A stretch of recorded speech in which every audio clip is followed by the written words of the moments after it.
out September 15th. Yes. So what was the band's main goal with creating a new album? We wanted to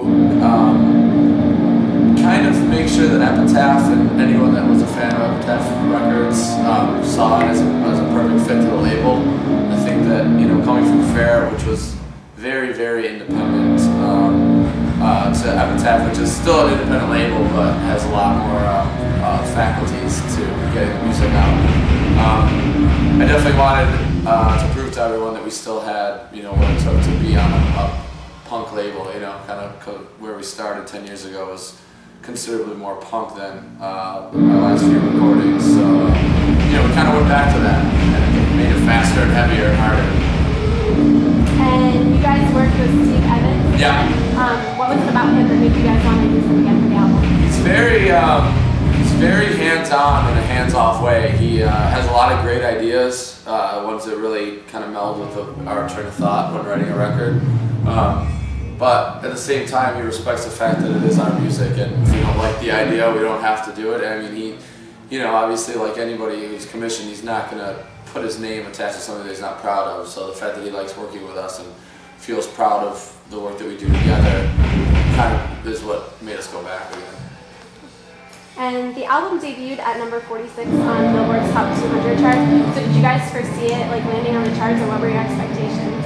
I don't know what the charts mean. I mean, to be honest, I know unless you're like Pearl Jam or Jay-Z or something, that's the only people it really matters to. I mean, they actually see money from millions and millions of records sold. But for us, it's just cool. I mean, it's like 12,000 first week. I mean, it's great for a band that has no major radio play or anything. So I'm proud of it.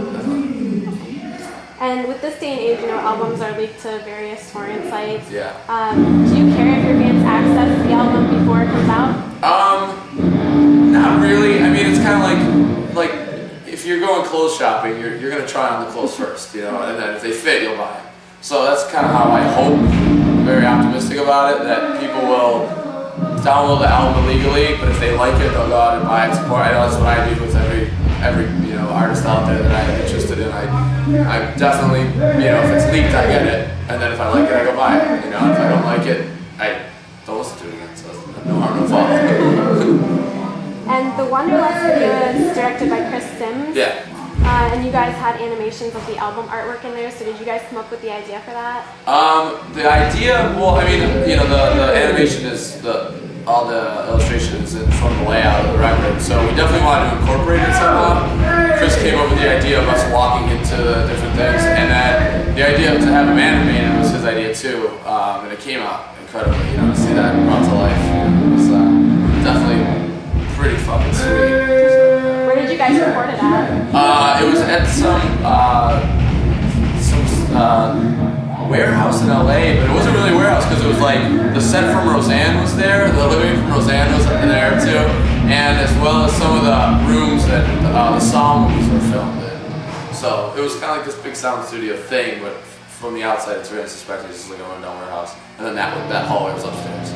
Very cool. Yeah. So this is the Epitaph Tour. Did you guys select O Sleeper and Architects to tour with you guys, or how did that work out? Yeah, they were kind of pitched with it. I know O Sleeper's not on Epitaph, but it was just kind of like us and Bring Me the Horizon, and we each kind of got to pick one band, so they had been friends with Architects, being both from the same vicinity, and O Sleeper was pitched to us, and we never met him before or toured with him, but we were into their music, and we didn't want to do the same thing that we've always done, go with a band that we knew, and it's kind of our opportunity to play with them. So yeah, it worked out. They're awesome.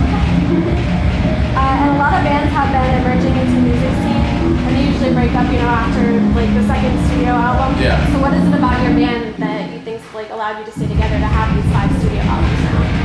I wish I knew. If I knew, I'd model it and sell it, man. I just have no idea. I just know that it's, well, essentially now it's 3 guys, because it's only me, Jordan, and Andy are the only original members now, but we just don't know any other way. I mean, we wouldn't know what to do if it wasn't for this. So rather than just kind of half-assing it and being like, oh, well, the music's a hobby, and if it's over, it's over. I mean, music's our life, so I can't see it being any other way. So we just keep doing it. I think people kind of by now appreciate the sincerity and how fastidious we tour and how much we care about what we're doing. Let's see. If you could pick any one song that maybe has been like your guilty pleasure during this tour, what one song would that be? Of ours or of anything? Crap. I was just talking about this today. The thing about a guilty pleasure, I don't really have, like, with music, I don't really have guilty pleasures. I listen to, I'm very open about what I listen to, and I do listen to a lot of really weird stuff. Like, I gotta get that new Third Eye Blind record. That will be my guilty pleasure because I absolutely love that band. But so far, unfortunately, I haven't even really been listening to a lot of music. I just been listening to Howard Stern.